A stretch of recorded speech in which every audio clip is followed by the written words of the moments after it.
In the mid-20th century, the civil rights movement sparked a decisive transformation in the United States, aimed at dismantling the deep-rooted discrimination against African Americans that persisted since the end of the Civil War.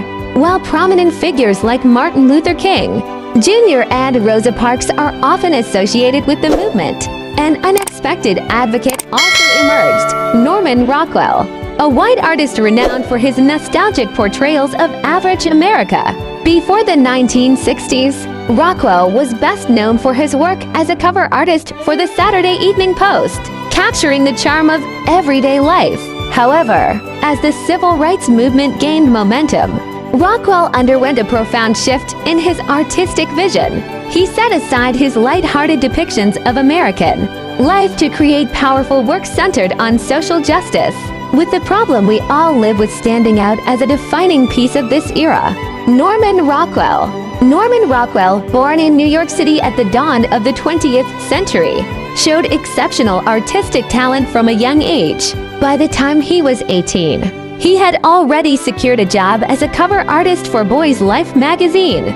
Just 4 years later, he began what would become a legendary career with the Saturday Evening Post, one of the most popular magazines of its time. For 47 years, Rockwell created 322 covers for the Post, capturing scenes of American life, childhood innocence, family moments, and the daily grind of the workforce.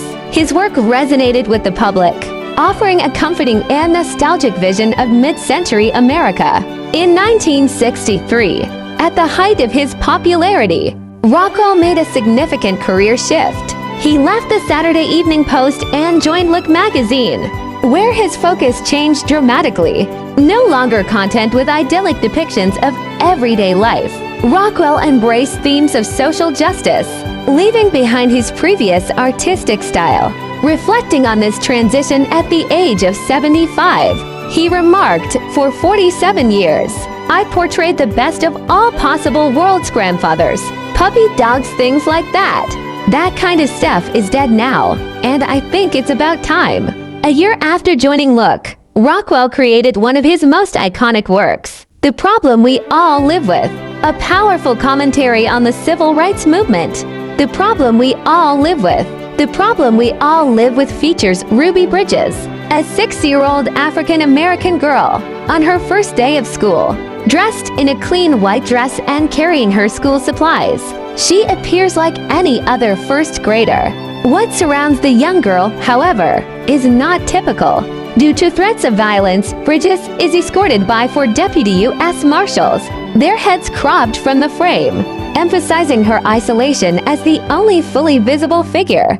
Behind her, the wall bears racial slurs, and a splattered tomato hurled by unseen protester serves as a symbol of the hostility she faced. The painting offers the perspective of the protesters, positioning the viewer within the crowd. Painted in all on canvas, the work measures 36 inches 91 centimeters in height and 58 inches 150 centimeters in width, capturing this powerful moment in civil rights history. The historical background.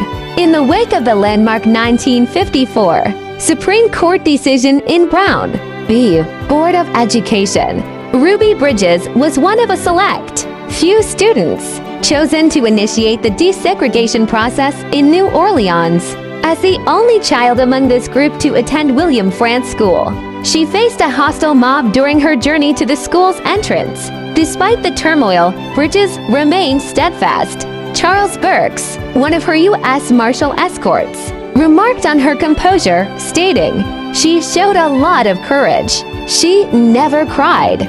She didn't whimper. She just marched along like a little soldier, and we're all very proud of her."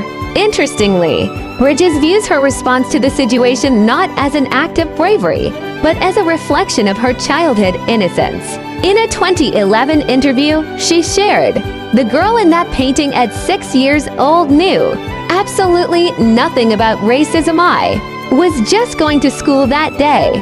So every time I see that, I think about the fact that I was an innocent child who knew nothing about what was happening that day." Legacy. At Bridges' suggestion, President Barack Obama had the painting installed in the White House, in a hallway outside the Oval Office, from July to October 2011. Art historian William Claw stated, "The N word there, it sure stops you. There's a realistic reason for having the graffiti as a slur, but it's also right in the middle of the painting. It's a painting that could not be hung even for a brief time in the public spaces of the White House. I'm pretty sure of that." Bridges and Obama viewed the painting together on July 15, 2011, and he told her, "I think it's fair to say that if it hadn't been for you guys, I might not be here and we wouldn't be looking at this together." Norman Rockwell's other works on social change. 3 years after the release of The Problem We All Live With, Norman Rockwell returned to the subject of racial integration with another painting for Look magazine, titled New Kids in the Neighborhood. This piece depicts two groups of children, one black and one white, meeting in what appears to be a suburban setting.